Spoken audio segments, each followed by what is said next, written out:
Hello, you fam. Or, I don't know, I was trying to sound cool.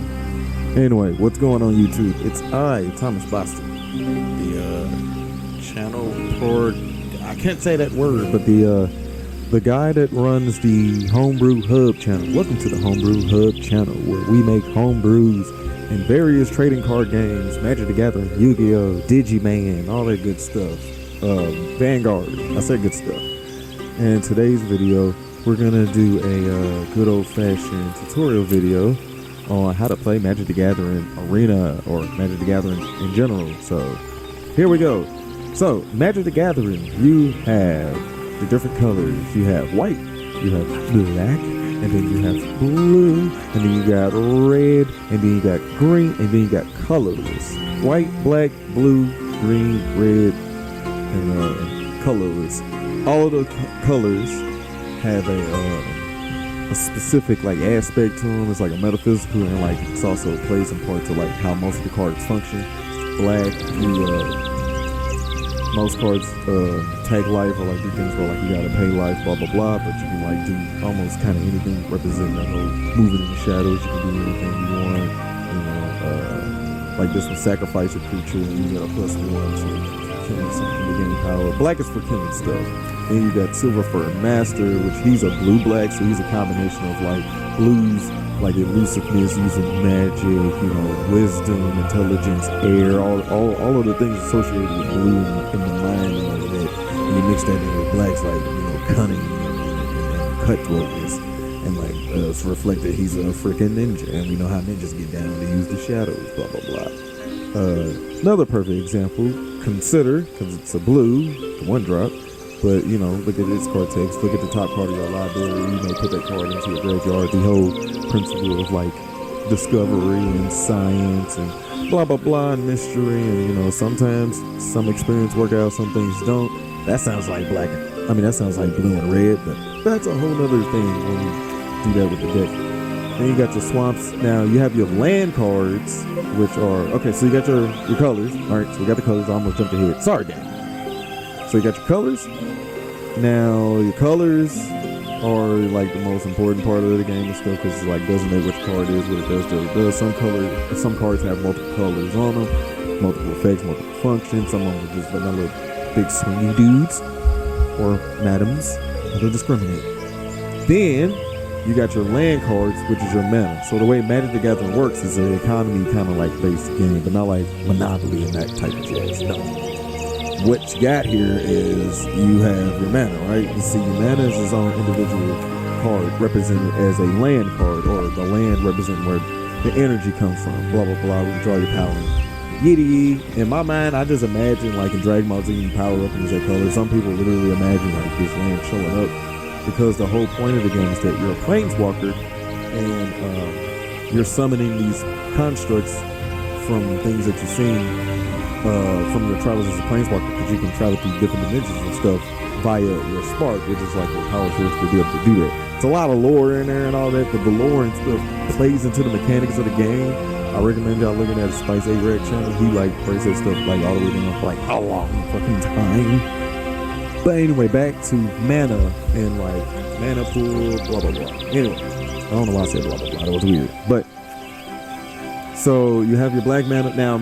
Some mana or some lands will have an effect, like for instance this move backwaters from the Kamigawa set, indicated here by its symbol right here because of the obvious Japanese aesthetic.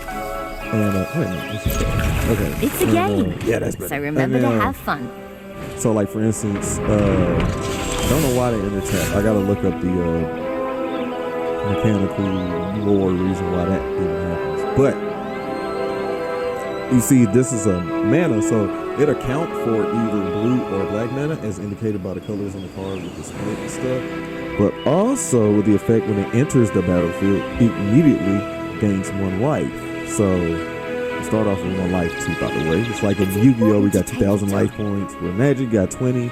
But don't worry, monsters ain't doing like 3,000. Unless you build a deck to let one do that. But anyway, so, that's the mana. Cards, if you look on the top right here, almost every card in the game except for land cards, or unless the cards it's printed otherwise. Majority of cards in the game have this mana symbol on the top right part. That's your payment cost, or how much mana you would need to pay to cast a spell, or when you're using the spell. Let me organize it. Okay. So the color of the mana that you would need to tap, you would need to make sure you have that on the board, and I'll show y'all that in a second. Same as we're here. You can only play one mana per turn unless you have a card that lets you do something else. Otherwise, which there's a lot of crazy things with ramp, and that's a whole other thing we'll get into when we do a demonstration with like the different deck types. I'm still trying to figure it out myself. But like for Silver Fur here, I'll show you on my turn, but see how it has a blue and a black mana here. So I would need to tap one swamp, and then I would need to tap one island. Then I would be able to play him. Also, he has a corresponding effect here, where it's like Ninjutsu, as you see here, return an unblocked attacker you control to the hand, put this card onto the battlefield from your hand tapped and attack it. So on your attack phase, which we'll get to explaining that, but like for instance, if you was to swing and you had 2 open mana that was 1 island and 1 swamp, and you had 3 mana open after a previous spell you already cast before you went to your attack phase, you could like pay that cost, boom boom, and then do that corresponding effect. As long as you have the mana, you can do the things, and as long as it has instant speed, you can do the things during people's turns. So some cards will have a mana cost of a color, and you'll see one that's like blank or colorless. That means you can use any of the mana colors. It doesn't matter as long as you got the initial base color. Okay. All right. So got anything now, good over there? Card name, the name of the creature, type of creature it is. This is an artifact. But it could behave like a creature. A better example. Card name, how much mana it costs, card art, type, and then I think it's the subtype. So like this is a creature, and you see how like this one's an artifact and a vehicle. It's important to take your time. Silver Fur Master here, or as everyone in the game that plays the games call him, Master Splinter. I don't know, that's probably just me. He's a creature, so he's not an artifact, and he's not an enchantment, he's not a sorcery, he's not a instant speed spell, and he's also a rat ninja. So I think that's the creature type, and this is like the card type. Card type, creature type. This is your effect, Whoa! Secondary effect, Sorry. third effect. I thought I saw something. And the reason why they have things written like this is because this part, if you like playing cards like for synergy and stuff, for instance, other ninja and rogue creatures you control get +1/+1. So if I had cast my, if I had another one, so if I cast him out, he would get the +1 effect from this guy, simply because they share the same creature type. Does that make sense? Okay, so effects, creature type. The illustrator of the card, because every card is like a masterpiece, is made by different people, and their names is usually down there on the bottom. You can look them up. Some people make it like a bunch of different cards. It's kind of like the comic book industry. Now we get to the good part. Now this right here, and this is the set symbol, like whatever city came from. Kamigawa, I think Innistrad, Midnight Hunt. I'm just trying to flex. Okay, now each creature enters the battlefield, and when they enter the battlefield, as seen demonstrated here, they have summoning signals, and the game has a visual representation of that. The multiverse. And I wish she would shut up. Hey, that's wild. Yeah, she's very rude, impatient. But anyway, on your first turn, first time you summon a creature on your turn, unless it has haste or a card on it says otherwise, or you have a spell says otherwise, they can't attack or use their effects on the first turn unless it's like, tap effects you can't use, but like static effects will kick in. Like his static effect could kick in as soon as you summon like your next like ninja, even though they both wouldn't be able to do anything, they would still get the +1/+1 because of the static effect. Whereas like this one, the Ninjutsu, you wouldn't be able to use unless he had haste or something. So, I'm gonna do that. But anyway, so you got this is your attack, and this is your toughness. or power and toughness. Your power is, you know, how much damage you can do. Your toughness is how much damage they can take. If you get hit by, well, he has death touch, but if I get hit by his 1/1 and he didn't have death touch means any amount of damage a source with death touch do. They can kill anything. It don't matter how much power and toughness it has, it's gonna die anyway. You can kill an Emerald with a 1/1 if you know what you're doing. Well, it has an indestructible, so you can't. Unless you give it, you know. Anyway, Magic's a weird game. Anywho, on your turn, if you attacked and he blocked with the Typhoid Rats, what would happen is, since it's 2 minus 1, it'll be 1. So on the turn, when the turn ends, it goes back to their turn. Unless a card says otherwise, their toughness will return back to normal. So let's go on and play that. So okay, we got power, toughness, explain. We got the card type. So y'all know what a card is right now. So now we're gonna do a turn. So in Magic the Gathering, if you go first, you don't get to draw, but you get to, you know, go first. And then but you draw 1 card every turn, and you play 1 land every turn. So here we're gonna play an island. Now this card is a spell card.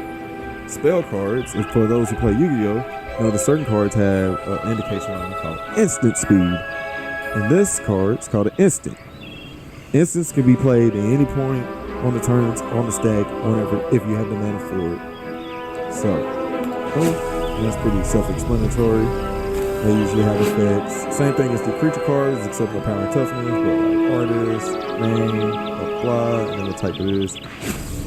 Now, we're going to go to next, though, because we're playing blue. Blue is a reactionary kind of like deck, and kind of like controlling stuff, and they counter things a whole lot. It's fast. So, we're going to wait, because that way, the reason why I'm waiting to play it on their turn, so I can draw on their turn, that way on my next turn, I'll increase my odds of drawing the card that I need. Demonstrated here. We're going to play Consider, Instant Speed, and its effect. Look at the top card of your library, you may play that card. And then you may put that card into the graveyard. I'm not going to do that. I'm going to choose Done. Then I get to draw it. Boom. I got my eyes for the next time.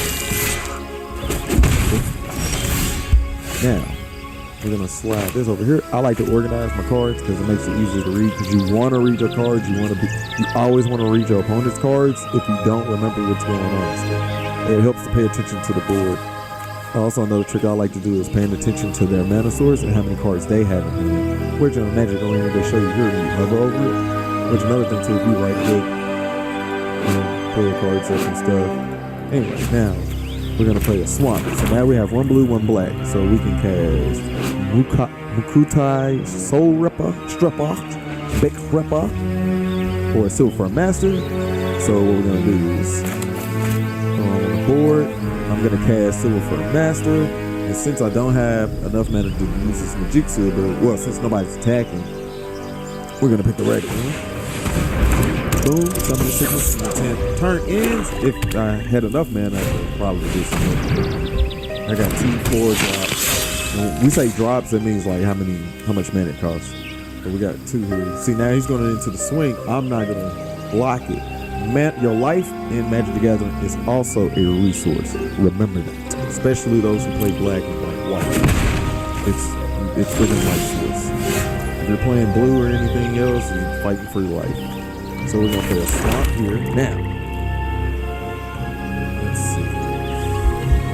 Let's demonstrate artifacts. Now, cards that are gray like this and colorless are usually artifacts. Artifacts are like, you know, like in folklore and in mythology and RPG games, the magical objects that can do like magical things. For instance, this is a high-speed hover bike. It has flash. I can play it at instant speed. It has flying. When high-speed hover bike enters the battlefield, tap up for 1 target creature, and then crew 1.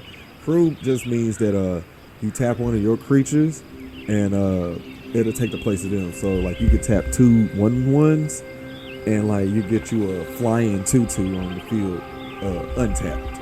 If that makes sense. Which I'll demonstrate on our turn. Alrighty, we're not gonna go for the swing because we're gonna go defensive until we build our board state up to be able to better protect ourselves. But we don't want to use too much of your life as a resource, just enough. Now watch, flash. I just want to show you how to use it. Now he has an effect, as y'all know. So we're gonna go into tap it tap. Boom. And then he's gonna do a thing there. Alright, he's about to have this skeleton man here do something. So now he's gonna do 1 damage to him. Resolve. So he's gonna do 1 damage to me. You meanie. Resolve. Boom. In Magic in particular, but any TCG game you can apply this rule. You really want to take advantage of card advantage because one, that's why I said it's important to read the cards, but like having an understanding of like cards in general and whatever game you're playing, you want to fully take advantage, card advantage, because the more synergy you got, the easier to have you to like play your combos and stuff like that. Especially in Magic, you don't want to overstuff yourself like with like cards you don't need. And I have a habit of doing that sometimes. So we're gonna play our island here. Now this card, this is an enchantment. Enchantments are pretty cool because enchantments are like, you know how you like lay your curses or like blessings and stuff like that. That's how that's manifested in the game. And these cards, enchantments, along with like instant speed, sorcery. Sorcery is like straight up rituals and stuff like that. Enchantment, same thing. It's RPG. It's designed to be RPG. Each opponent sacrifices a creature unless they discard a card. And these in particular are called sagas, and sagas are pretty cool because they have multiple effects and like chapters and stuff, like on turn 1, 2, and 3. And you just pay the 1 mana cost, and they have static abilities. You don't have to do them. Some of them are very interactive. It's like based on the story and stuff. So you know you got your mana cost here, and they usually have a border like this, like a Cosmo kind of looking thing to indicate when they start doing this. They indicate that it's an enchantment. So there's like a magical veil over it, blah blah blah. Then you got the because this is a transform card. Most transform cards on their base level, base form, they'll have the little whatever they are, then the transform blah blah. Like with this card, when she finishes and gets all the way to the 3rd chapter, flip it over. And then it'll be this card, and then it have an effect, so you get a free creature out. So most enchantments turn into a creature. Some of them do a board wipe effect. Enchantments are pretty cool. They're crazy. So, yeah, we're gonna play our enchantment here. And look, enchantment, saga, artist name, border. Boom. The reach of night. Boom. We're just gonna dwindle their numbers down. Oh, this has flying. It says flying. It's indicated by that sign here for arena players. Creatures that have flying can only be blocked by creatures that's flying. Because if you're on the ground, you can't hit something that's in the air. Because you're on the ground. Unless you jump really high and have reach. I mean, they have the cards with effect called a reach on it, where like, it's in the name. So just go with that. So we're not gonna swing. We're gonna remain defensive. What the heck? There's a June bug in here. Yeah, but the whole premise of Magic the Gathering is, get your opponent's life points down to 0, and that doesn't necessarily mean like just playing creatures and like just smacking them to death. Some people have built complete decks with like just nothing but instant sorceries and enchantments. Some have done it with like artifacts, so you turn the artifacts into creatures and take their stuff. So a multitude of ways to play this game. Like this deck in particular that I have is like ninjas, but let's just go back over the basics real quick. That is a big... Oh, it's one of those stink bugs. They are loud, y'all. Anyway, yeah, it looks like we're gonna lose this. Yeah, okay. No. Whatever. Keep it in. But anyway, let's go back over the basics real quick. So you got your mana colors. You got white. White is heals. Heals and instant speed as far as like protection, making things indestructible, making tokens. You got black, sacrificing things to get something where you can do anything you want, killing things instantly, using your own life force to like cast spells and stuff, tutoring through your freaking library. Blue, tutoring through your library, countering other people's spells, returning other people's cards back to their names, putting people's cards in the graveyard, shenaniganery. Red, blowing everything up, damage, aggro. Green, manifesting a lot of mana to some really big, ridiculous creatures. I'm talking about like beasts. Green mana is like creatures and beasts. Colorless, just artifacts. It is what it is. Artifacts, Tezzeret, and Karn. That's it. Now, other cards have effects and stuff. You got, so y'all already seen Death Touch and Lifelink. See the aspects of those. You got Flying. You got Vigilance, is where it'll attack, and you won't have to tap it. It'll stay untapped, so you can attack and block with it. You've got Defender, where cards have really high toughness, but they can't attack unless a card effect says otherwise. You got Infect. Infect is they put a -1 counter on a creature, or if you attack a player, it puts a -1 counter on them. You get 7 of those. You win the game instantly, no matter where their health is at that point. You got Double Strike, where a creature can attack twice. You got First Strike, where a creature can attack first and not take damage. Well, it won't take damage. First Strike, if you instant kill it, if like it's stronger. You get the point. What I'm saying. You got a multitude of effects in the game, combination stuff, and like I said, I'm only showing y'all a small little window. But I hope this video was kind of like interesting enough to want you to want to try out the game yourself. I recommend downloading Magic the Gathering Arena if you have an iPhone, iOS, Android phone. Most of the newer phones have them. Hell, a phone from freaking Dollar General for like $40. Trust me, I know. Maybe not 3 of them. Will run the game. It's smooth. The latest updated plays a lot better. It's not just by the way, this deck is my Metal Tingu is what I mean, because I'm a weeboo. And if you see my planeswalker name is Henrik Direfang, I'm a isekai dimension traveler going around finding different artifacts of different dimensions so that I could be a scientist, man, and do experiments and create different spells, because I'm Julius from freaking Black Clover. No, I'm sorry, they got it.